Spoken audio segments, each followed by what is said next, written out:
Good morning students, welcome to online classes of amps.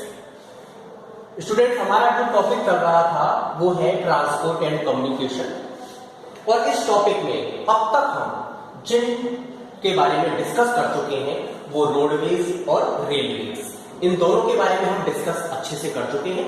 और आज हम जिसके बारे में डिस्कस करेंगे बेटा वो है वाटरवेज। नाम से ही पता चल रहा है वाटरवेज, पानी के रास्ते, यानी वाटर के रास्ते, पानी के रास्ते ट्रांसपोर्टेशन करना किसका, पैसेंजर्स का और गुड्स का, वाटरवेज कहलाता है। इसके बारे में हम डिस्कस करते हैं। जो आप देखते हो कि पूरे वर्ल्ड वाइड वाटरवेज एक इंपॉर्टेंट मीन्स ऑफ ट्रांसपोर्टेशन है। हैवी गुड्स, बहुत भारी भारी सामान, बहुत ज्यादा क्वांटिटी में उनको एक कंट्री से दूसरे कंट्री, एक सिटी से दूसरे सिटी ट्रांसपोर्ट किया जाता है वाटरवेज के द्वारा। तो वाटरवेज जो है इसके और भी कई एडवांटेजेस हैं, कई फायदे हैं। जैसे हम डिस्कस करें कुछ इसके एडवांटेजेस के बारे में। एक तो इसका जो कंस्ट्रक्शन चार्ज है, इसका जो मेंटेनेंस चार्ज है वो और दूसरे मीन्स ऑफ ट्रांसपोर्टेशन के कंपैरिजन में काफी चीप है, सस्ता है। यानी वाटरवेज जो है इसमें ट्रांसपोर्टेशन करना गुड्स का, पैसेंजर्स का एक जगह से दूसरी जगह पर वो काफी चीप होता है, क्योंकि इसमें ना तो हमें सड़क बनानी है, ना हमें रेलवे ट्रैक बनाना है, ना हमें एयरपोर्ट बनाना है। इसमें तो सिंपली वाटर के रास्ते ट्रांसपोर्टेशन करना है। तो इसलिए ये दूसरे जो मीन्स ऑफ ट्रांसपोर्ट हैं उनकी कंपैरिजन में चीप भी है इसका मेंटेनेंस करना, इसका कंस्ट्रक्शन करना। अब आप देखते हो कि जो वाटरवेज है वो भी दो तरह का होता है। एक तो होता है इनलैंड वाटरवेज, यानी कि कंट्री के अंदर ही अंदर, एक स्टेट से दूसरे स्टेट, एक सिटी से दूसरे सिटी, इनलैंड वाटरवेज, ठीक है। और एक होता है इंटरनेशनल, एक कंट्री से दूसरे कंट्री, एक कॉन्टिनेंट से दूसरे कॉन्टिनेंट। तो ये दोनों के बारे में हम डिस्कस करेंगे कि इनलैंड वाटरवेज क्या होता है और इंटरनेशनल जो वाटरवेज है वो क्या होता है। इसके पहले मैं आपको कुछ चीजें बता देता हूं। Waterways are usually the cheapest and most suitable mode of transportation for bulky raw material and heavy commodities.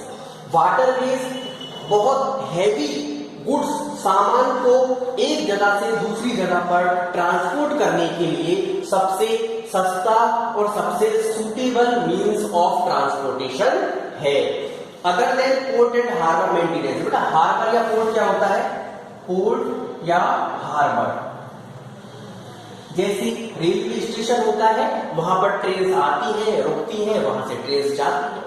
ऐसे बस स्टॉप होता है, वहां बसेज आती है, रुकती है, वहां से जाती है। एयरपोर्ट होता है, वहां एयरप्लेन आते हैं, रुकते हैं और वहां से टेक ऑफ करते हैं। ऐसे ही जो पोर्ट और हार्बर होता है, इसको हिंदी में बंदरगाह बोलते हैं। यहाँ पर शिप्स वगैरह आते हैं, रुकते हैं, गुड्स को लोड किया जाता है और वहां से वो जाते हैं, तो उसको हार्बर या पोर्ट कहा जाता है। तो ये जो हार्बर और पोर्ट है ना, इनका मेंटेनेंस करना इतना ज्यादा एक्सपेंसिव नहीं होता, यानी आसानी से इनको मेंटेनेंस किया जा सकता है, इनको कंस्ट्रक्ट किया जा सकता है। एक डिसएडवांटेज है लेकिन वाटरवेज का, ये टाइम कंज्यूमिंग है, टाइम कंज्यूमिंग, यानी इसमें टाइम बड़ा ज्यादा लगता है ना। एरोप्लेन से जाएंगे, fastest means of transportation, roadways से जाएंगे, रेलवे से जाएंगे, वो भी बहुत कम समय लेते हैं। लेकिन वाटरवेज जो है और दूसरे मीन्स ऑफ ट्रांसपोर्ट्स के कंपैरिजन में ज्यादा टाइम इसमें लगता है, ये टाइम कंज्यूमिंग है और ये इसका डिसएडवांटेज भी है। It is confined only to areas where waterways are present after red और रेड एयरबस और फीडर्स। देखिए एक चीज और है इसके बारे में कि वाटरवेज वहीं पर सूटेबल है, उन्हीं एरियाज में सूटेबल है जहां क्या पाया जाता है, वाटर रिसोर्सेज पाए जाते हैं। या तो वहां रिवर होनी चाहिए, या लेक होनी चाहिए, सी होने चाहिए, या फिर ओशियंस होने चाहिए। मीडियम तो चाहिए, वाटर तो चाहिए, तो केवल उन्हीं एरियाज में ये सूटेबल है। जैसे हमारे राजस्थान की हम बात करें तो यहाँ पर कोई ऐसा वाटर जो है मेगा वाटर रिसोर्सेज अवेलेबल नहीं है, तो यहाँ पर वाटर बेस भी नहीं है, ठीक है। तो ऐसे उन जगहों पर ही ये सूटेबल होता है जहां वाटर के रिसोर्सेज अवेलेबल होते हैं।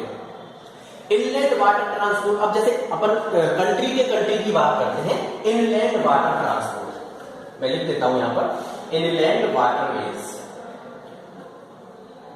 इनलैंड वाटरवेज, कंट्री के अंदर है ना। इनलैंड वाटरवेज किसके थ्रू होता है इसमें transportation? River, lake, canal, river, lake, canal, इनके द्वारा ज्यादातर ट्रांसपोर्टेशन होता है पैसेंजर्स का या फिर गुड्स का। ठीक है, इसके बारे में और बात करते हैं। रिवर्स, लेक और कैनल्स के द्वारा तो होता ही है, साथ में बोट्स और स्टीमर्स, बोट्स एंड स्टीमर्स, ये आपने देखी भी होंगे बेटा कभी रिवर्स वगैरह में आपने चलते हुए। बोट्स और स्टीमर्स के द्वारा जो कि कहां चलते हैं? रिवर्स, लेक और कैनल में पैसेंजर और गुड्स को एक जगह से दूसरी जगह पर ट्रांसपोर्ट किया जाता है इनलैंड वाटरवेज में। सेकंड, कुछ इंपॉर्टेंट मैं आपको इनलैंड वाटरवेज बताता हूं, वर्ल्ड के, पूरे वर्ल्ड के कुछ important inland waterways, inland waterways of the world, ठीक है ना, पूरे वर्ल्ड के कुछ आपकी बुक में दिए हुए हैं, आप अच्छे से बाद में भी देख सकते हैं, मैं आपको एक्सप्लेन कर देता हूं। The river Mississippi and Missouri, एक ये है, एक मिसिसिपी और मिसोरी रिवर्स है, उनमें जाने वाला inland waterways. Danube, Volga, Yangtze, Rhine, Kiang, यानी ये जितनी भी रिवर्स हैं इनमें इनलैंड वाटरवेज काफी ज्यादा सुटेबल है और सक्सेसफुल है।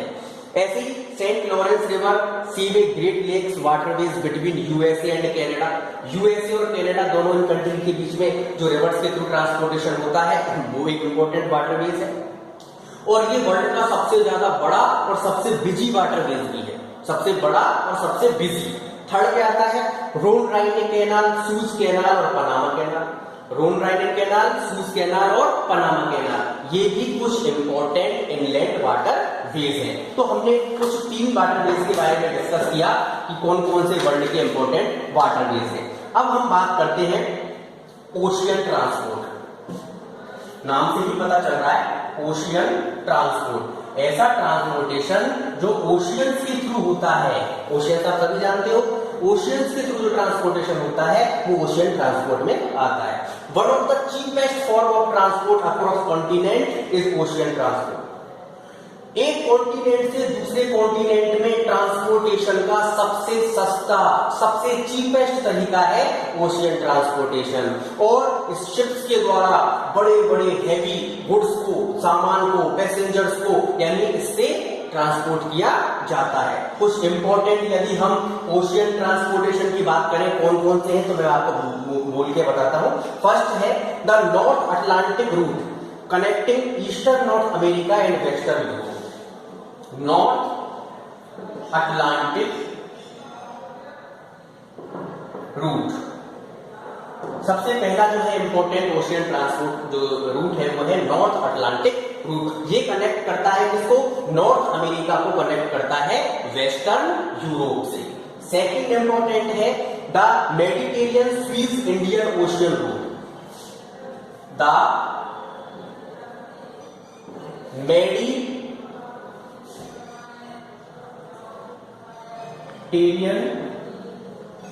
स्वीज इंडियन ओशियन रूट। क्या लिखा मैंने? Second, the Mediterranean Suez Indian ocean root, जो कि कनेक्ट करता है किसको? यूरोप को कनेक्ट करता है ईस्ट अफ्रीका से, साउथ एशिया से, ईस्ट ऑस्ट्रेलिया से। कौन सी? स्वीज एक कैनाल का नाम है बेटा, कैनाल मीन्स होता है नहर, ये कैनाल का नाम है जिसके थ्रू ये रूट जाता है और ये आपस में काफी सारे कंट्रीज को कनेक्ट करने का काम करता है। थर्ड इंपॉर्टेंट रूट की हम बात करें Panama canal route, the Panama canal route, ये एक और इंपॉर्टेंट रूट है वर्ल्ड का जो कनेक्ट करता है अटलांटिक और पैसिफिक ओशियन को। ये 2 ओशियंस को कनेक्ट करता है, अटलांटिक ओशियन को और पैसिफिक ओशियन को कनेक्ट करने का काम करता है। अगला है north Pacific route, north Pacific route. ये नॉर्थ पैसिफिक रूट किसको कनेक्ट करता है? ये वेस्टर्न नॉर्थ अमेरिका को ईस्ट एशिया से कनेक्ट करता है। नॉर्थ पैसिफिक रूट किसको कनेक्ट करता है? वेस्टर्न नॉर्थ अमेरिका को ईस्ट एशिया से कनेक्ट करने का काम करता है, तो ये भी इंपॉर्टेंट है। और लास्ट है हमारा Mumbai, Singapore, Chennai, Sydney, Colombo, Shanghai, Tokyo, Kolkata, London are the busiest and most important ports in the world. कौन कौन से मैं नाम लिख देता हूं? Mumbai, Chennai, Shanghai, Tokyo, Kolkata, Singapore, are the busiest and important ports in the world। हमारे वर्ल्ड के ये कुछ, कोलंबो भी लिख सकते हो बेटा इसमें, कोलंबो जो श्रीलंका की कैपिटल है वो भी एक इंपॉर्टेंट और बिजिएस्ट पोर्ट है।